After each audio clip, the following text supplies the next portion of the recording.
Hello, welcome to Texas Style Cuisine. Glad to have y'all back. I'm here hanging out in my outdoor kitchen, getting ready for some of the videos we're going to be doing this spring once it warms up. It's still pretty chilly here in South Texas. We had another front blow in, so we're not going to record out here a cooking show today. But what I'm going to do is I'm going to take you inside of my classroom. I teach culinary arts at one of the local high schools to juniors and seniors, and this is an introductory lesson into making sausage with them. We study charcuterie every year. We study sausage making, and I'm going to teach a basic lesson on how to make a Polish sausage. Hope y'all enjoy it, and welcome to my class. First lesson in making sausage. We're going to do a very basic Polish sausage. Actually, a true Polish is probably made with all pork, and we are going to have some beef in there. I like a mixture of beef and pork, but we're going to use 3 pounds of pork, 2 pounds of beef, and a pound of fat.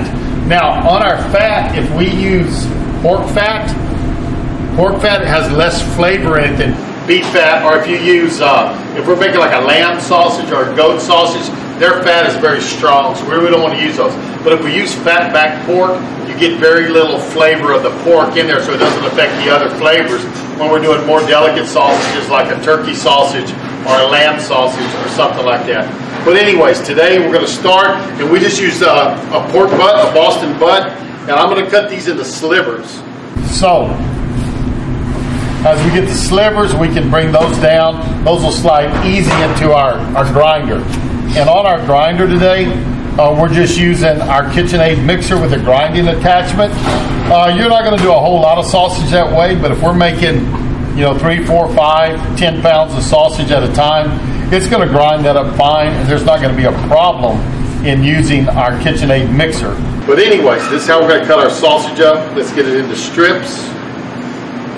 Now also to talk about the grinder a little bit and keeping everything cold. I have my pork, I have my fat, I have my beef. Now I'm going to take my grinding attachment. Alright, they've been packed in just an ice bath. So they're very cold. They're going to be down close to 32 degrees. And on these, it's real easy. If you have your head together, just take it. You got to find the groove where it fits in, and then just tighten it up. Now, that's ready to go. We don't want to go too fast.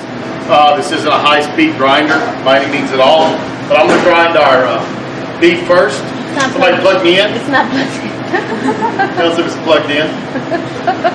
Got it? Yes, that is. Alright, I'm going to put it on 4. And we're going to get started. Give me one of those wood stuffers. They go down in here.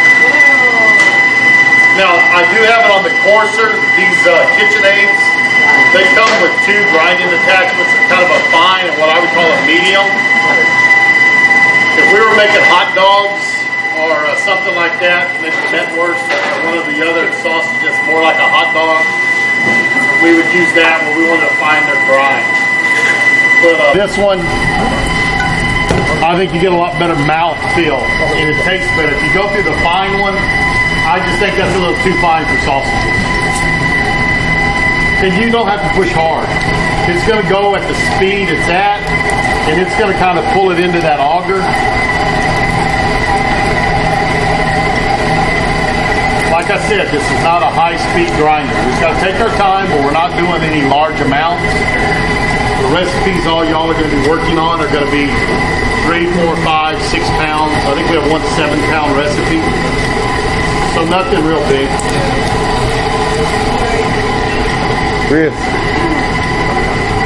But we want to keep our equipment cold. We want to keep our meat cold. And again, this is our shoulder quad going in. We're cutting the slivers. That's about it. So there's our beef. Now we're going to start with our fat. We have 2 pounds of beef. We have a pound of fat. And we have got 3 pounds of pork.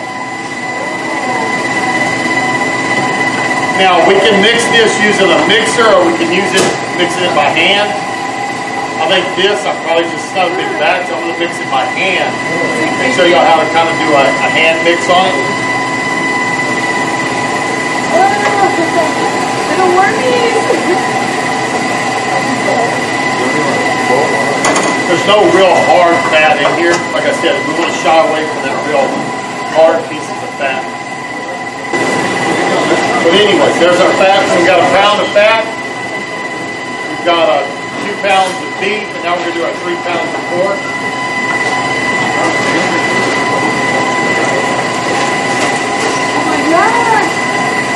And again, we have our bowl is sitting in a bowl of ice. So that's keeping our meat cool also. We have 2 pounds of beef, a pound of fat, 3 pounds of pork, and it's all on ice. So what we want to do is mix this up real good. And to mix it up, I'm going to use my big pan here. Okay. And I'm just going to dump it out. Now I have my seasonings, which is, for this 6 pounds, I have 3 tablespoons of kosher salt. I'm going to kind of spread it out in there so it's not all in one spot. Then I have a tablespoon of garlic. Now again, a traditional Polish sausage would have fresh garlic in it. So we're going to use just a powdered garlic here. We'll spread through it. It'll still be good. And I have 2 tablespoons of black pepper. So, you know, a lot of people think they have to have all these different ingredients in their sausage. Sometimes less is better. You don't overpower it by any one thing.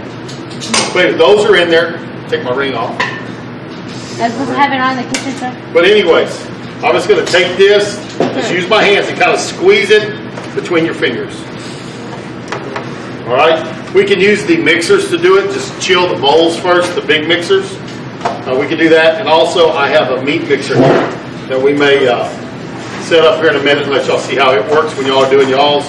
If somebody wants to use it, I just wanted to show y'all.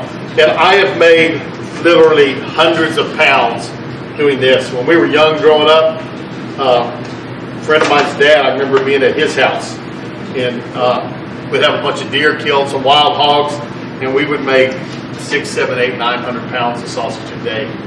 And or actually take a couple of days to get all made. But there would be a table, and of course the men did the important stuff, and us boys, we gotta run our fingers through there and mix everything in. Some people will double grind this. They'll run it back through their grinder another time, which will help mix it some. This is a fairly coarse. Running the fat through a second time may not hurt it. And actually, I may go ahead and run this all through there a second time. But I don't like my sausage real fine either. So, you know, it's kind of that idea of, do I want to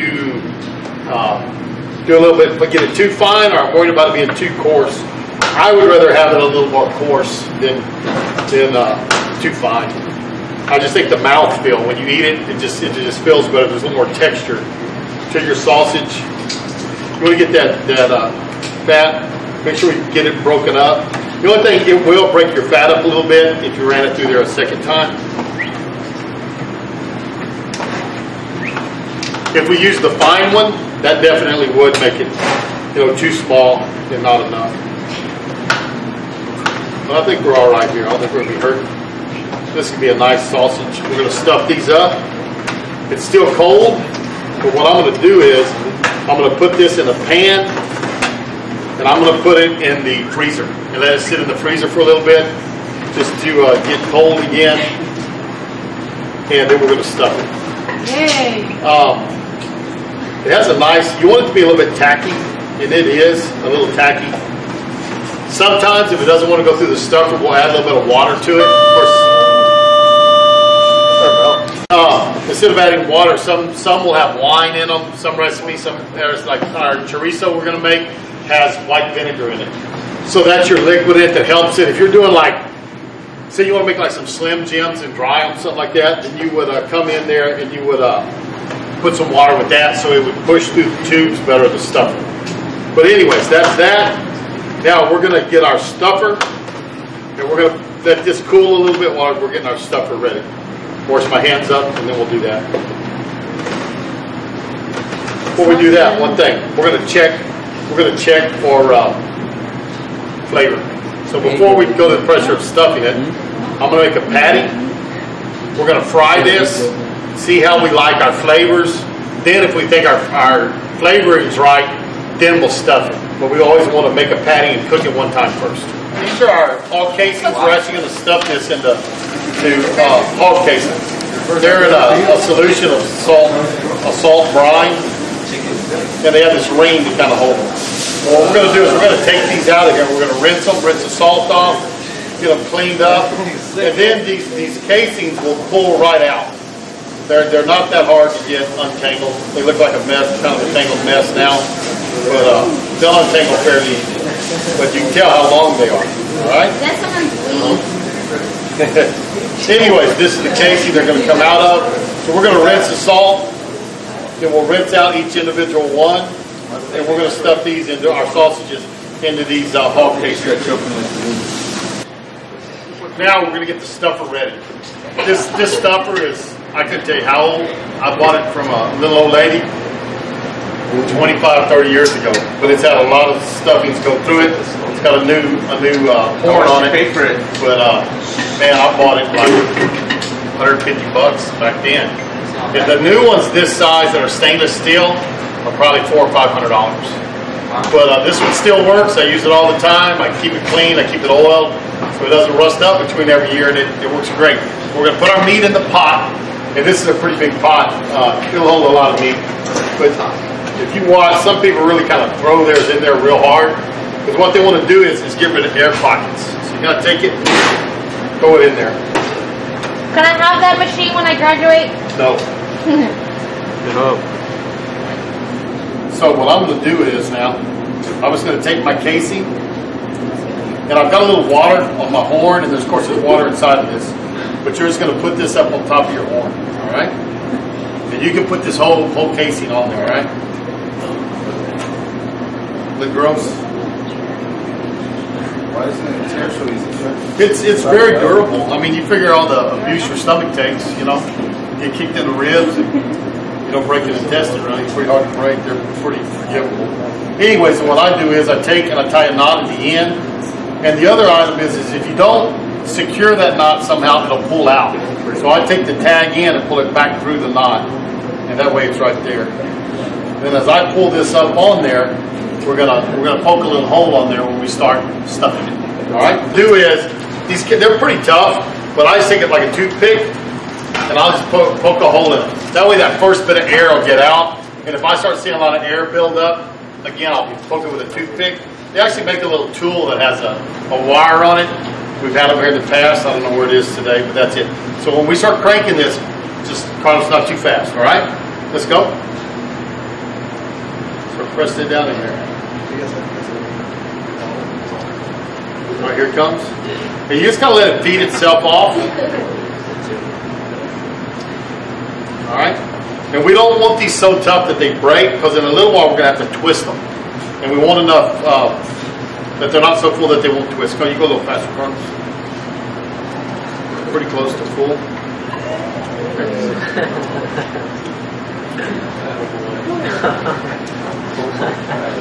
Hard. Still, is it hard? And of course, it's naturally kind of round.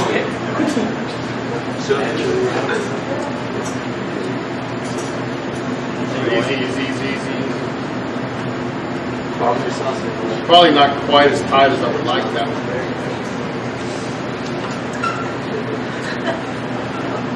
If you go too fast, it'll split this casing. So we want it kind of full, but you don't want it so full that it'll split the casing. So when you feel you're at the bottom, just let me know.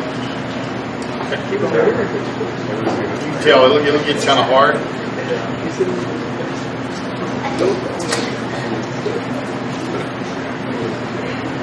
Chef, What's that? what if you like you still have casing but there's no more sausage in there? Just tear it off and use the next one. That's cool. Is that it? Okay. So just pull it off. Hand me my knife, Josh.